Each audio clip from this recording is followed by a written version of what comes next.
Shortly after midnight on August 7, 1944, the ground west of the French town of Mortain began to tremble. Columns of German armour, their engines muffled by the darkness, rolled forward through a thick summer fog.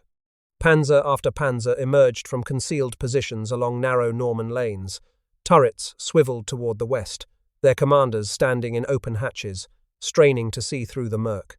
The smell of diesel exhaust mixed with the damp night air. Tracks clattered over cobblestones and churned through soft earth. Infantry marched alongside, their boots slapping against wet roads, rifles slung over their shoulders, faces grim. The plan had come directly from Adolf Hitler himself. It was simple, it was bold, and it was designed to do one thing: cut straight through the narrow corridor at Avranches and sever the supply lines of the most dangerous American general on the Western Front, Lieutenant General George Smith Patton, Jr. What Hitler did not know, what his generals on the ground already feared in their bones, was that attacking toward Patton's flank was exactly the wrong thing to do. Every formation that tried it would be ground to pieces. Every division thrown against his exposed corridor would be chewed apart by a combination of speed, air power, and a style of warfare the German army had never faced from the Americans before. By the time the fog lifted that morning, the destruction of the German army in France had begun, and there would be no stopping it. To understand why the mere mention of Patton's flank sent a chill through German command posts across Normandy, you first have to understand the man himself and the army he had built. George Smith Patton, Jr. was born on November 11, 1885, in San Gabriel, California, into a family with deep military roots stretching back to the American Revolution. His grandfather had been a Confederate colonel mortally wounded at the Third Battle of Winchester in 1864. Military service was not just a career for the Patton family, it was a calling. He attended the Virginia Military Institute before transferring to the United States Military Academy at West Point, graduating in 1909. He was a gifted athlete who competed in the modern pentathlon at the 1912 Stockholm Olympics, finishing 5th overall. He served under General John Pershing during the punitive expedition into Mexico in 1916, where he led one of the first motorized combat operations in American military history, taking part in a firefight at the San Miguelito ranch near Rubio in which 3 of Pancho Villa's men were killed, including Villa's chief bodyguard, Captain Julio Cardenas. In World War I, he became one of the first American officers to command tanks in combat, leading the United States Tank Corps at the Battle of Saint Mihiel and the Meuse-Argonne offensive in 1918. He was wounded in action, leading his men from the front, hit by a machine gun bullet in the thigh but continuing to direct operations from a shell hole. He was awarded the Distinguished Service Cross for extraordinary heroism. Between the wars, while many military officers settled into comfortable peacetime routines, Patton studied armoured warfare with an intensity that bordered on obsession. He read Heinz Guderian's groundbreaking work on mechanized operations. He absorbed the campaigns of Napoleon, Frederick the Great, Hannibal, and the Roman legions. He spent hours on horseback, which he believed developed the instinct for terrain that was essential to a cavalry officer, and he considered the tank to be the modern successor to the cavalry charge. He developed a philosophy of war that was rooted in a single, unshakable conviction: speed kills, not your own men, but the enemy. A commander who moves fast enough, who strikes deep enough into the enemy's rear, who refuses to stop and consolidate, who keeps pushing when every textbook says to pause, that commander will destroy armies 10 times his size. By 1944, Patton had already proven this philosophy in North Africa, where his Second Corps helped drive the Afrika Korps out of Tunisia after the American humiliation at Kasserine Pass, and in Sicily, where his 7th Army raced across the island faster than anyone thought possible, reaching Palermo roughly 12 days after the landings, with the final 100-mile dash taking under 72 hours, and then pressing on to Messina in a series of bold flanking maneuvers, including amphibious end runs along the coast, that left the Germans scrambling to retreat across the Strait of Messina. But Sicily also very nearly ended Patton's career. In August 1943, while visiting field hospitals, Patton slapped 2 American soldiers who were suffering from combat fatigue. He accused them of cowardice. When the incidents became public, the outcry was enormous. Eisenhower privately reprimanded Patton and forced him to apologize publicly to every division in his army. Patton was stripped of his command. For nearly a year, The most gifted combat general in the American army sat idle, disgraced, watching the war move on without him. But Eisenhower could not afford to waste that talent. In early 1944, Patton was sent to England and given command of the Third Army, which was assembling and training for the invasion of Europe. Patton threw himself into preparing his new army with the same ferocious energy he brought to everything. He personally inspected every division. He stood on the hoods of jeeps and addressed thousands of soldiers at a time, delivering speeches that were profane, electrifying, and unforgettable. He told his men that Americans love a winner and will not tolerate a loser. He told them that the very thought of losing is hateful to Americans. The Third Army that Patton built in England was not just well-trained, it was aggressive, confident, and hungry for a fight. Before the Third Army could enter combat, however, Patton was given one more assignment, and it was perhaps the strangest of his career. He was placed in nominal command of a fictitious formation called the 1st United States Army Group. This phantom army, complete with inflatable rubber tanks, fake radio traffic, wooden aircraft, and dummy headquarters buildings, was positioned in southeast England, directly opposite the Pas de Calais. The entire deception was designed to convince German intelligence that the real invasion of France would come at Calais, not Normandy, and that Patton would lead it. The Germans took the bait completely. Even after the actual D-Day landings on June 6, 1944, Hitler kept the German 15th Army, roughly 19 divisions, in reserve near the Pas de Calais for nearly 7 weeks after D-Day, waiting for the invasion by Patton that never came. The German High Command considered Patton so dangerous, so likely to lead the decisive blow, that his mere presence in a theatre was enough to pin down an entire army group without firing a shot. It was in France, beginning in the summer of 1944, that Patton would finally unleash the campaign that justified every bit of that German fear. And it was in France that German commanders, both Wehrmacht and Waffen-SS, would learn through bitter and repeated experience what it meant to engage this man's flank. Patton's Third Army was officially activated at noon on August 1, 1944, and 7 weeks after the D-Day landings on the beaches of Normandy. For those 7 weeks, the Allied armies had been locked in a brutal attritional struggle in the hedgerow country of the Cotentin Peninsula. The dense Norman bocage, a centuries-old patchwork of small fields bordered by thick earthen banks topped with tangled hedges and ancient trees, was a defender's paradise. Every field was a potential ambush site. Every sunken lane could conceal a machine gun nest, a mortar team, or a soldier with a Panzerfaust anti-tank weapon. German defenders could not be seen until they opened fire from 20 or 30 meters away. Progress was measured in yards, not miles. American infantry divisions that had landed at full strength on D-Day were reporting casualty rates that rivaled the worst days of the First World War. But by late July, the breakout had begun. Operation Cobra, launched on July 25 by Lieutenant General Omar Bradley's First Army, shattered the German defensive line west of St. Lo with a massive carpet-bombing attack. Over 1,500 heavy bombers of the 8th Air Force dropped thousands of tons of high-explosive and fragmentation bombs, saturating a rectangle roughly 6,000 yards wide and 2,200 yards deep along the St. Lo to Perrier's Road. The Panzer-Lehr Division, commanded by Generalleutnant Fritz Bayerlein, was positioned directly in the impact zone and was virtually annihilated. Bayerlein later reported that at least 70% of his troops were knocked out, dead, wounded, or so dazed they could not fight. Entire companies simply ceased to exist. Tanks were flipped upside down by the blast concussions. The cratered moonscape that remained bore no resemblance to the hedgerow country that had existed hours before. The German line cracked wide open, and into that gap poured Patton. Between August 1 and August 4, 7 full divisions of the Third Army streamed through the narrow Avranches corridor, sometimes crossing a single bridge at Pont-au-Bol that became one of the most critical choke points of the entire war. This stone bridge over the Saloon River was barely wide enough for 2 vehicles to pass. Traffic control officers worked around the clock, directing an endless river of tanks, half-tracks, artillery pieces, supply trucks, ambulances, and marching infantry.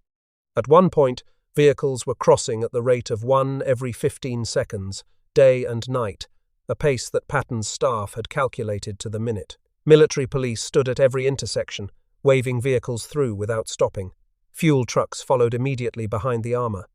Repair crews trailed the combat formations, recovering broken-down vehicles and getting them back into action within hours. It was a logistical miracle, and it was also an enormous gamble. If the Germans could cut that corridor, if they could drive a wedge through Avranches and reach the sea just 30 kilometers away, Patton's entire army would be trapped in Brittany, with no way to be resupplied or reinforced. Once through the bottleneck, Patton's forces erupted in every direction like water bursting through a dam. The 4th Armored Division under Major General John Wood, one of the most aggressive armored commanders in the American Army, swung south and west, driving toward Rennes, then Lorient, then the great port of Saint-Nazaire. The 6th Armored Division under Major General Robert Gros raced 200 miles toward Brest, reaching the outskirts of that heavily fortified port city by early August. Patton had wagered Field Marshal Montgomery £5 that he would reach Brest within 5 days. He very nearly won the bet, but Patton's real interest was not in Brittany. While 2 corps chased the German garrisons into their fortress ports, Patton's 15th Corps under Major General Wade Hyslop was already lunging eastward, deep into the German rear. Hyslop's divisions covered 75 miles in just 3 days, capturing the city of Le Mans on August 8th. By the end of August, the Third Army held a combined frontage of over 450 miles, a distance so vast that it should have been impossible for a single army to control. But Patton did not rely on continuous defensive lines. He relied on speed, on air cover from Brigadier General Otto Wayland's 19th Tactical Air Command, and on the simple principle that if you keep moving fast enough, the enemy can never concentrate against you. The Germans saw the opportunity presented by Patton's exposed corridor at Avranches. Hitler saw it most clearly of all. On August 2, 1944, Hitler issued a direct order to Field Marshal Guenther von Kluge, the commander of Army Group B. The order was unambiguous. Kluge was to assemble every available panzer division and launch an immediate counterattack westward from the area around Mortagne, drive 24 kilometers to the coast at Avranches, and slam the door shut on Patton's Third Army. The operation was codenamed Luetich, the German name for the Belgian city of Liège, where German forces had won an early victory in August 1914. Hitler envisioned 8 of the 9 panzer divisions in Normandy converging for this single decisive blow. He promised 1,000 Luftwaffe fighters to provide air cover. He was convinced this counterstroke would reverse the entire course of the Normandy campaign and perhaps the war itself. But the men who would actually have to carry out this order knew better. Field Marshal von Kluge told Hitler's headquarters that the operation had no realistic chance of success. The divisions were under strength, exhausted from weeks of continuous combat, and critically short of fuel and ammunition. Kluge sent a message to his chief of staff, expressing his frustration. He said that someone had to tell the Führer that if the Americans got through at Avranches, they would be out of the woods, and they would be able to do whatever they wanted. He called the situation crazy. Generalleutnant Guenther Blumentritt, Kluge's chief of staff, later testified that all the planning had been done in Berlin, with large-scale maps, and that the advice of the generals actually fighting in France was neither asked for nor encouraged. The commanders of the Waffen-SS divisions, whose elite formations would bear the brunt of the fighting, understood that they were being ordered to drive directly toward the flank of the most aggressive armored commander in the Allied armies. They had already seen, in brutal and costly detail, what Patton's forces could do to SS formations. The 17th SS, Panzer Grenadier Division Getz von Berlichingen, had been the first SS formation to feel the full weight of American combat power in Normandy. Formed in late 1943 with a mix of volunteers and conscripts, including many ethnic German recruits from southeastern Europe, the division had been thrown into battle against the 101st Airborne Division at Carentan on June 13, 1 week after D-Day. The fighting at what the Americans came to call Bloody Gulch was savage. The SS troops launched repeated attacks, but were halted and then counterattacked by Combat Command A of the United States 2nd Armored Division, whose Sherman tanks broke the SS assault and drove them back. By early July, the 17th SS had already been reduced to roughly 8,500 men from its full establishment strength. Then came Operation Cobra, and with it, catastrophe. Caught in the path of the American breakout, the 17th SS was encircled, along with elements of the 2nd SS Panzer Division Das Reich, in what became known as the Ronce Pocket on July 29 and 30. The retreating German columns, jammed nose to tail on narrow roads, were caught in the open by American fighter bombers. P-47, thunderbolts of the 405th Fighter Group, made pass after pass, firing rockets into the packed vehicles and dropping 500-pound bombs on columns that had nowhere to go. In a single devastating attack, American pilots claimed dozens of tanks, hundreds of vehicles, and 11 artillery pieces destroyed. Post-war analysis revised those numbers downward, but the destruction visible on the ground was undeniable. The road was turned into a graveyard of twisted metal and burning wreckage. The 17th SS survived only as 4 small battle groups, none larger than a reinforced battalion, each named after its commanding officer.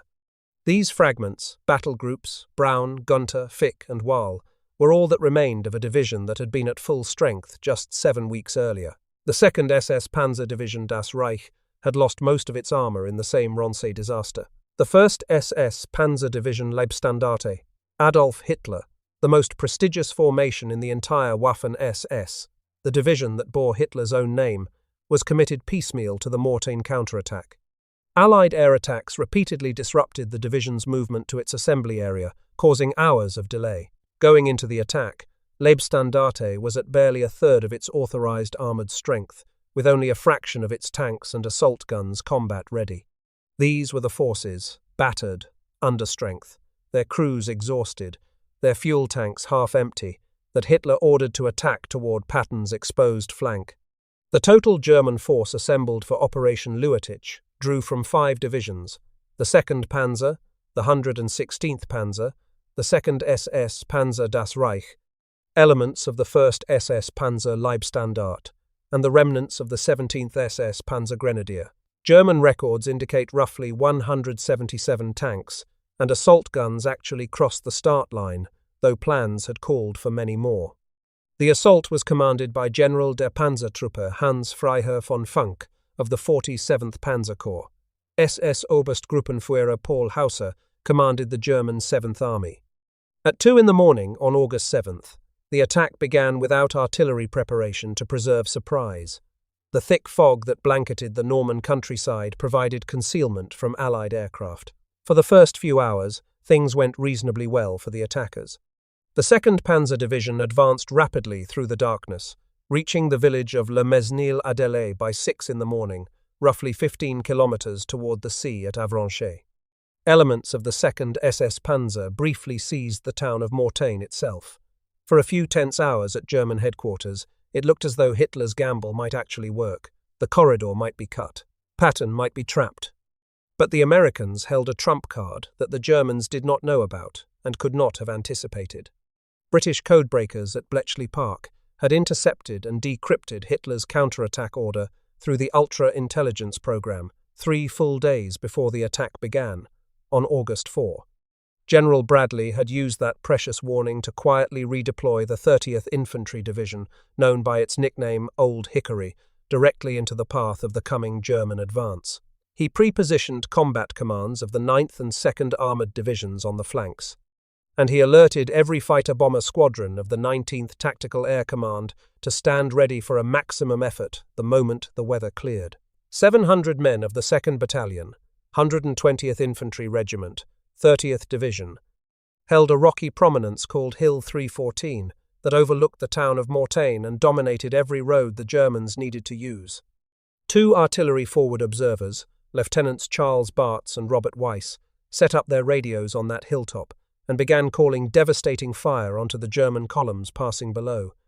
They could see everything: every tank column, every truck convoy, every infantry formation moving through the valleys, and they directed American artillery fire onto those targets with lethal precision. For 6 straight days, those 700 men held that hill against everything the Germans could throw at them, including infantry assaults, mortar barrages, and tank fire. They were resupplied by parachute drops and by medical supplies fired in special artillery canisters. They refused to be dislodged. When the fog began to lift late in the morning of August 7th, the real destruction began. P-47, Thunderbolts of the 19th Tactical Air Command and Hawker Typhoons of the Royal Air Force. 2nd Tactical Air Force descended on the exposed German armour in waves. Pilots dove through scattered clouds to strafe and bomb columns that were strung out along narrow roads with stone walls and hedgerows on both sides, leaving no room to disperse or take cover. Allied pilots claimed scores of tanks destroyed in a single afternoon, though post-war analysis of German records confirmed a lower but still devastating toll. Ammunition carriers detonated in spectacular fireballs. Fuel trucks burned with thick black smoke that rose hundreds of meters into the sky. The roads became impassable, choked with wrecked and burning vehicles that blocked any forward movement and made retreat equally difficult. The American 2nd Armored Division's Combat Command struck the southern flank and rear of the SS Panzer divisions on August 8th, compounding the disaster. German units that had been driving westward suddenly found American tanks behind them, cutting their supply lines and threatening encirclement. Confusion spread through the German ranks.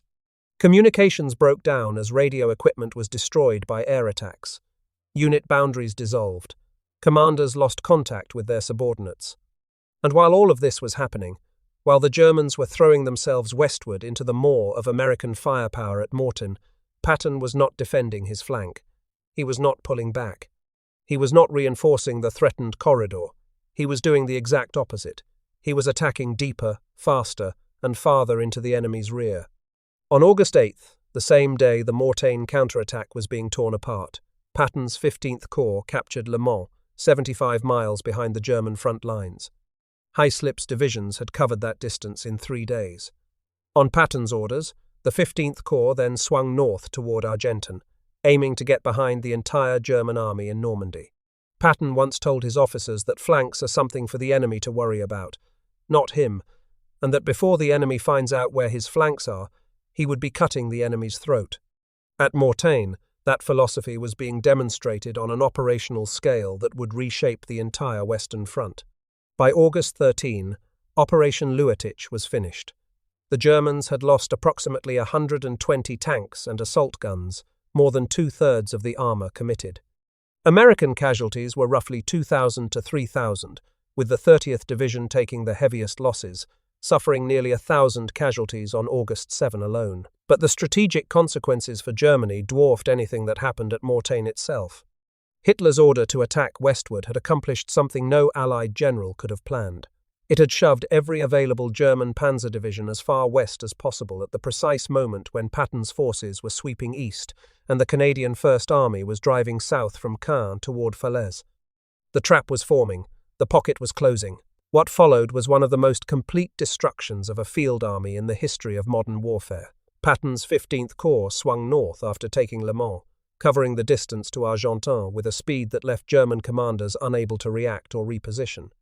By August 12 and 13, American forces had reached Argenton, forming the southern jaw of an enormous pocket. The Canadian First Army and the Polish 1st Armored Division under Major General Stanislaw Maciek were pushing south from Caen to form the northern jaw. Inside that pocket were the shattered remnants of the German 7th Army and the 5th Panzer Army. The SS divisions that had been hurled into the Mortain attack were now trapped. The 1st SS Panzer, the 2nd SS Panzer, the 12th SS Panzer Hitlerjugend, and the remnants of the 17th SS were all caught inside the closing ring, along with dozens of Wehrmacht infantry and panzer divisions. Bradley halted Patton at Argenton on August 13, fearing a collision with Canadian forces approaching from the north. A gap of roughly 20 kilometers remained open for several critical days, allowing some German units to escape eastward.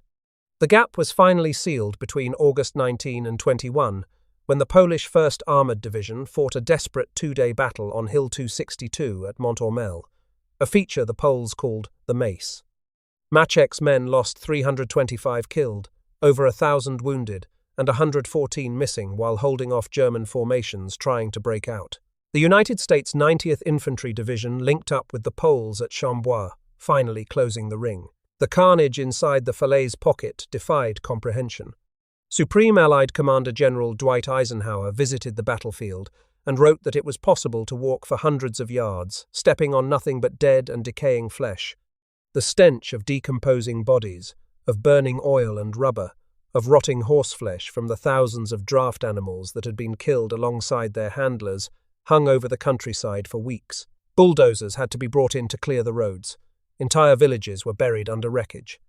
Allied investigators counted approximately 500 destroyed tanks and assault guns, over 1,000 artillery pieces, and 5,000 wrecked vehicles scattered across the Norman countryside. Between 10,000 and 15,000 German soldiers lay dead in the fields and ditches and roads. Another 40,000 to 50,000 had been captured. Those who escaped did so on foot, abandoning virtually all their heavy equipment. Army Group B, the main German field force in France, had been shattered. The SS divisions emerged as hollowed-out shells. The 1st SS Panzer Leibstandarte broke out of the pocket on August 22 with 0 combat-ready tanks and no functioning artillery. The 12th SS Panzer Hitlerjugend, which had entered the Normandy campaign with over 20,000 men, had lost roughly 8,000. The 2nd SS Panzer Das Reich had been sent back into the pocket to help extricate other units and emerged a shadow of its former self. But the destruction of German formations on Patton's flank did not end in Normandy. It continued into the autumn. In September 1944, Patton's Third Army drove eastward into the Lorraine region, crossing the Moselle River and threatening the Saar industrial heartland. Hitler responded by committing 2 brand-new panzer brigades, the 111th and the 113th, to counterattack Patton's spearhead near the town of Aracourt. These brigades were equipped with factory-fresh Panther and Panzer IV tanks, but their crews had received only about 2 weeks of unit training. Many of the tank commanders had never fought in the West. They were thrown against Combat Command A of the 4th Armored Division, beginning on September 18. The American defenders were led by Colonel Bruce Clark, with Lieutenant Colonel Creighton Abrams commanding the 37th Tank Battalion. Abrams, who would later become one of the most famous armored commanders in American history and the namesake of the M1 Abrams main battle tank, fought his Shermans with a tactical cunning and aggressiveness that matched Patton's own philosophy. His tankers used the rolling Lorraine terrain to set ambushes, maneuvering into hull-down positions behind ridgelines and engaging the German Panthers at ranges where the Sherman's shorter range gun could penetrate their side armor. The tank destroyers of C Company, 704th Tank Destroyer Battalion, equipped with the fast, lightly armored M18 Hellcat, added their firepower.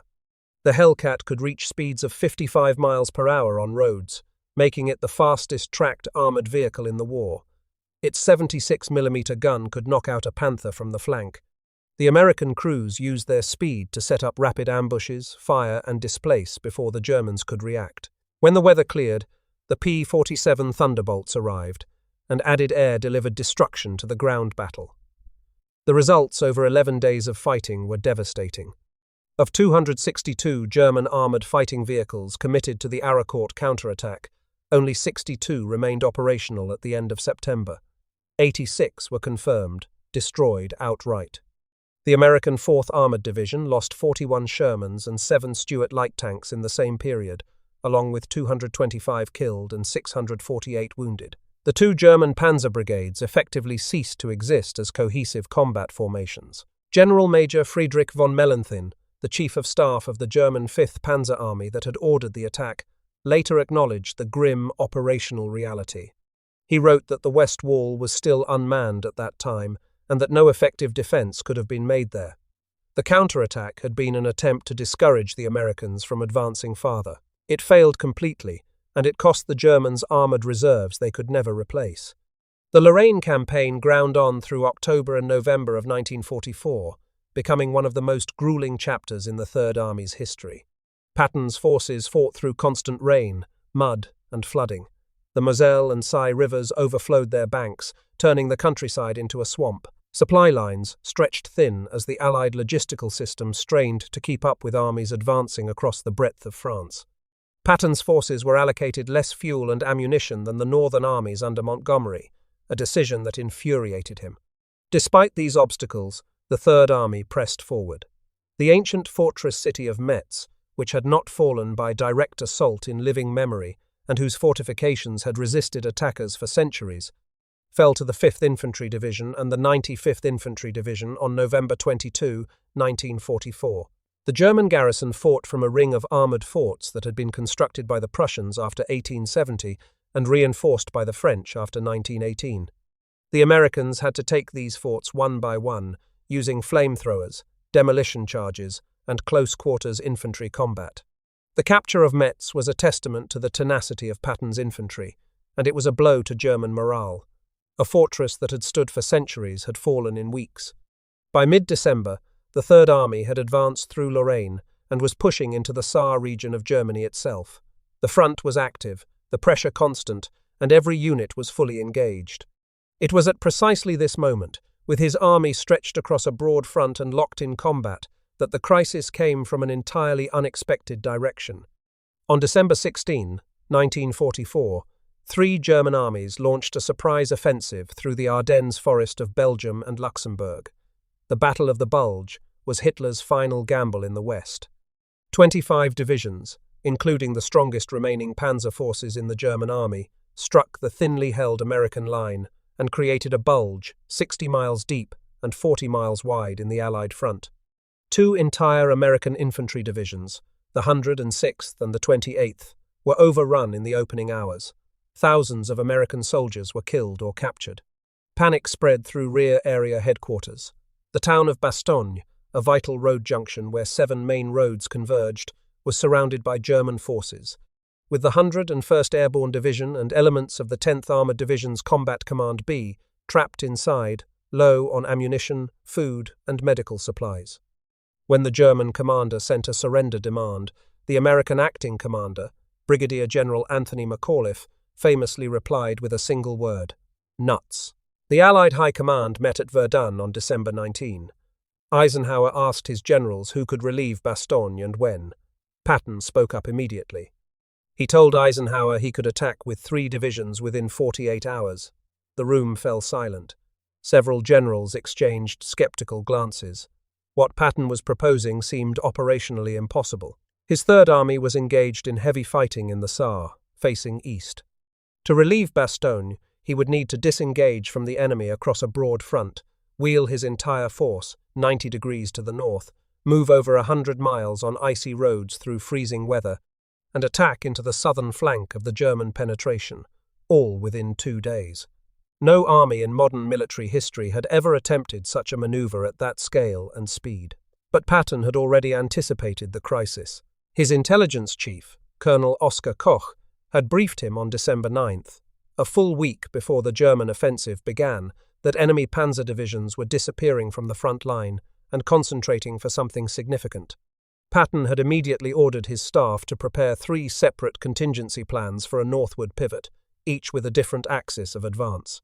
When Eisenhower asked the question at Verdun, the plans were already in Patton's pocket, staffed out down to the routes, fuel requirements, and ammunition allocations for each division. He telephoned his headquarters and gave the code word to activate the plan.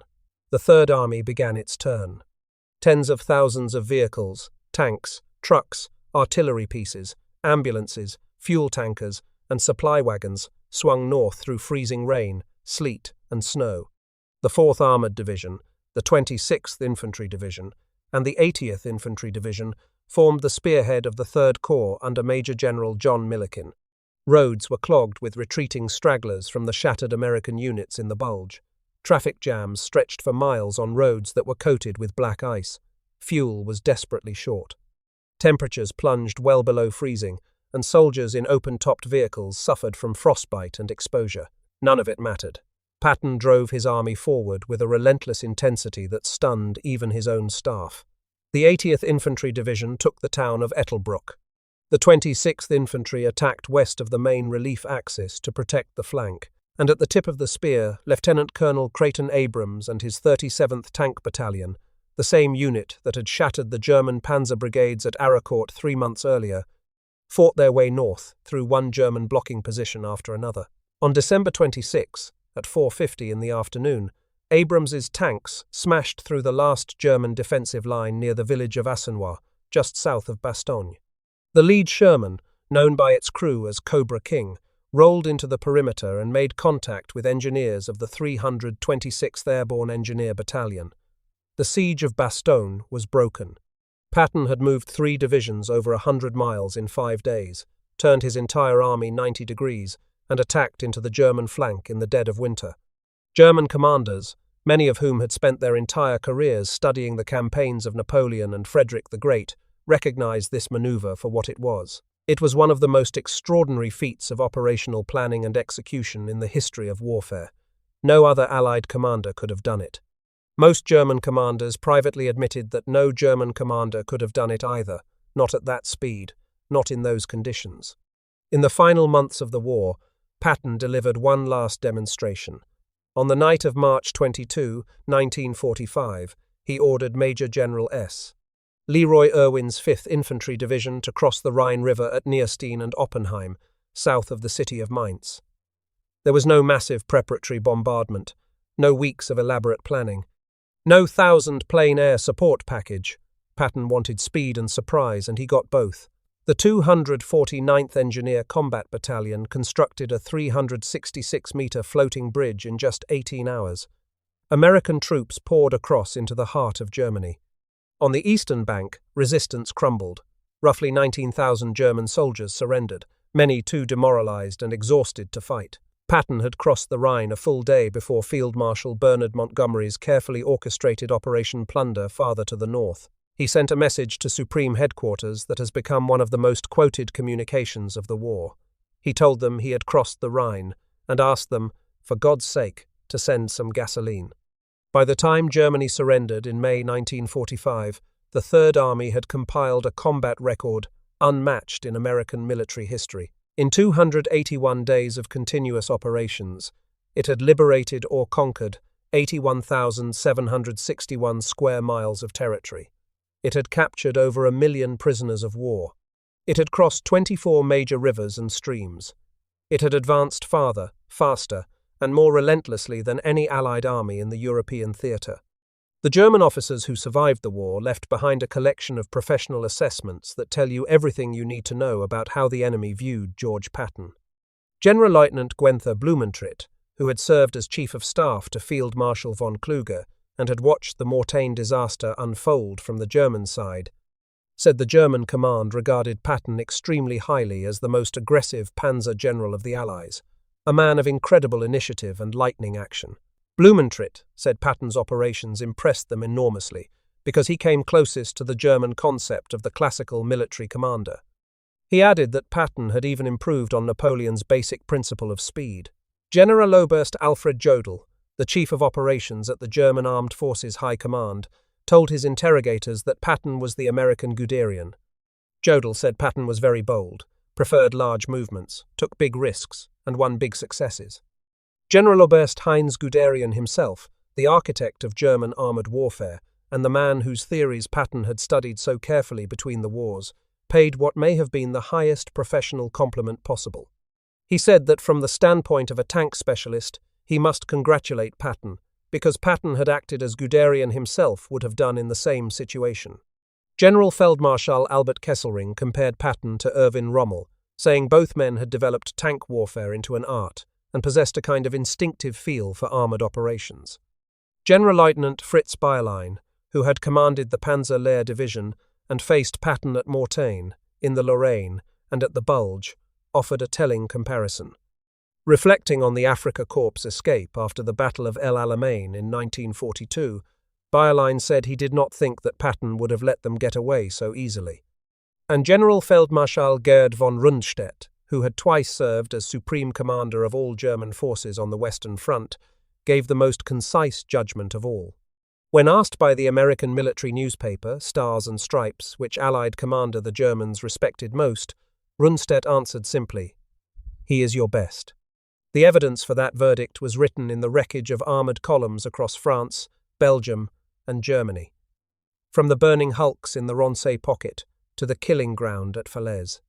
From the shattered panzer brigades at Aracourt to the frozen roads south of Bastogne, from the Rhine crossing at Oppenheim to the final drive into the heart of the Reich. Patton did not live to grow old with his legend. On December 9, 1945, just 7 months after the war in Europe ended, he was riding in the back seat of his staff car near Mannheim, Germany, when a 2.5-ton army truck turned into his path. The collision threw Patton forward. His head struck the partition between the front and rear seats. He suffered a broken neck and was paralyzed from the neck down. He was taken to the United States Army Hospital in Heidelberg, where doctors fought to save him. He lingered for 12 days. On December 21, 1945, George Smith Patton Jr. died in his sleep. He was 60 years old. He had once said he wanted to be killed by the last bullet fired in the last battle of the war.